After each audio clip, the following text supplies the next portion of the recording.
Hi there, this is the second in two videos on statics and dynamics for Mechanics 1, and we're looking at key skills to make sure that you draw your diagrams correctly and do all the right things to make sure you pick up all the marks on statics and dynamics questions.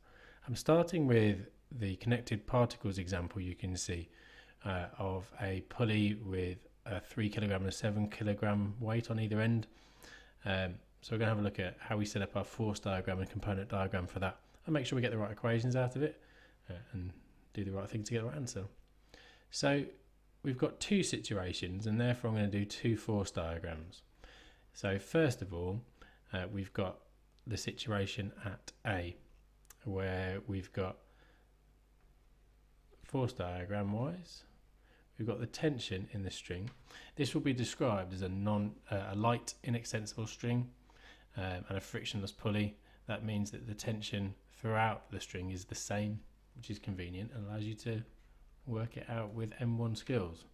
So the force down is the mass times the acceleration due to gravity. And looking at the weights, I think it's fair to assume that the acceleration is going to be that way. If you put it the wrong way, if you work it out, you just get a negative value, and I tell you, actually it was going the other way. So it shouldn't be a problem even if you get it wrong. Okay, so that's our force diagram for A on our pulley system. We're now going to do a force diagram at B. So on the slope you're going to have the tension in the string. I'm calling it T because it will be the same as the tension in the string we talked about for A. We'll have a reaction perpendicular to the slope. We'll have the weight of the particle, and as we're assuming in this one it's going to be a rough plane. So that means we'll have friction, which I'm writing as mu r, the coefficient of friction multiplied by the reaction force. Now there's our force diagram. Just need to make sure we've got our angles on it, and this angle here will be theta, which brings you nicely to theta. In this particular question, you're actually told that tan theta is 5/12. If you watched the previous video, hopefully you'll be able to pause it and just make your prediction of what you think cos theta and sin theta are going to be. Now, because tan theta is 5/12, that means the ratio of the opposite to the adjacent will be 5:12. And if you do 5 squared plus 12 squared and then square it, the answer, you'll find the hypotenuse is 13, which means that cos theta will be 12/13 and sin theta will be 5/13, and you can use those as you do this resolving process. Now as for my component diagram, I don't need one for this because I've got it resolved in all the directions I'd want. I don't need to resolve any forces here, so no component diagram necessary. If you like, it already is one. But for the situation at B, I do need a component diagram.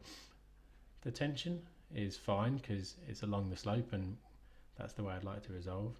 Same for the reaction, and the friction are all in directions I want already. Whereas the 3G has not been resolved. So I need to do the component perpendicular to the slope. I'm going through the angle, so it's going to be cos. Or if you prefer, I'm finding the adjacent side of a right angled triangle in here. And the opposite way, away from the angle, sin theta. So I'm now going to set up my equations. It's a dynamic situation, it's going to be moving, and the acceleration for this one is the same acceleration as for A, and it's going to be this way. So I'm going to do my F equals ma equations for both of those situations. So we've got, in this case, all the forces up, beg my pardon, because my acceleration is down, I want to do all the forces down minus all the forces up equals the mass times the acceleration. If we look at, first of all of our forces perpendicular to the slope, we've got the reaction minus 3g cos theta will equal 0 because it's in equilibrium perpendicular to the slope. However, along the slope we've got in the direction of the acceleration we've got t, and then opposing that we've got the friction and 3g sine theta, and that will be equal to the mass times the acceleration. So that's how to get yourself set up on a question like that.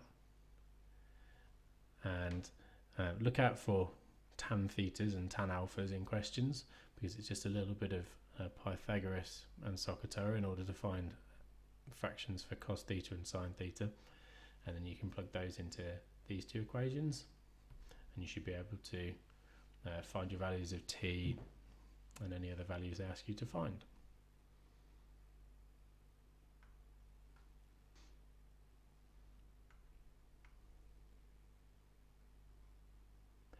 In this second example, the reason I've chosen it is because it's got a force at a different angle to the slope, sometimes causes problems.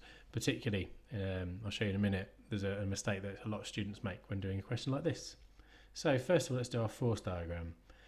So we've got our particle P, which will have a mass times the acceleration due to gravity, and you get the weight. We'll have a reaction from the plane. We've got this 36 newtons, and again I'm going to be taking this as a rough plane, so I'm going to put in a reaction force as well.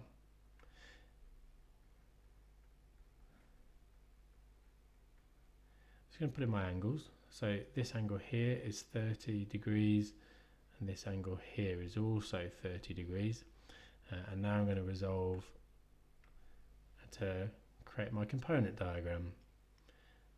Now the two directions I'm going to resolve in are along the slope and perpendicular to the slope, so my reaction is already in the right direction, my friction is already in the right direction, but I need to resolve the 36 and the mg into its along the slope and perpendicular to the slope components. This is the one that most people forget, or not most people, but some people. Going away from the angle, so it's sine 30. Too many students I've seen just immediately say that R is equal to mg cos 30, because for the majority of questions they've done it is, but that will cause you a big problem if you continue with that, because there's this component vertically that will make a difference, and hopefully you'll see why in a moment. I'll just complete the component diagram.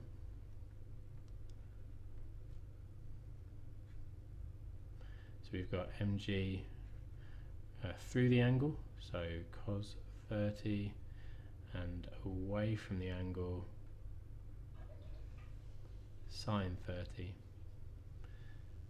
And there we go, there's our component diagram. So when we do our equations, we've got perpendicular to the slope, everything away from the slope, which includes 36 sine 30, minus everything going into the slope, or we could do the mass times acceleration, but it's not accelerating into the slope or away from the slope, so we've got 0. And then along the slope, everything up minus everything down.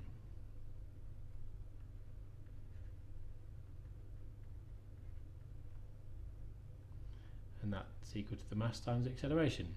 If it's in equilibrium or held at rest, then it will be 0. If it's starting to move up the slope or down the slope, then the acceleration will go in.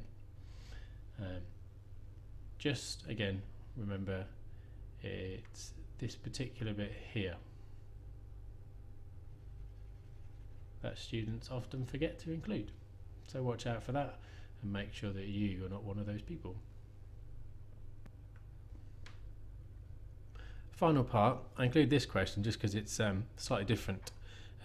What you've got here is a ring attached to a light and extensible string, and it's going along a rod, and there's actually a friction, so it is a rough situation if you like, and It just means that when you do your force diagram, you'll have your 1.2 newtons at 40 degrees. You'll have a reaction from the rod to the ring, and there'll be a resistant friction to the direction of motion, and that's mu r. Not a difficult force diagram in itself, but it's just the type of question that sometimes throws students off because they're not familiar with the types of different connections that can use. So I'd strongly suggest that you go to your specification and just see the different types of rods and connections and rings that they might be using. Just to complete the component diagram, we'll have the component away from the angle and the component through the angle. We'll have a reaction and we'll have the friction. So if we use F equals ma, everything to the right minus everything to the left will be equal to the mass times the acceleration, and it's not accelerating up or down, which means that that situation would be 0 and when you resolve that way. I hope that will give you some insight. I really hope also that you paused and tried to do these yourself before we completed it.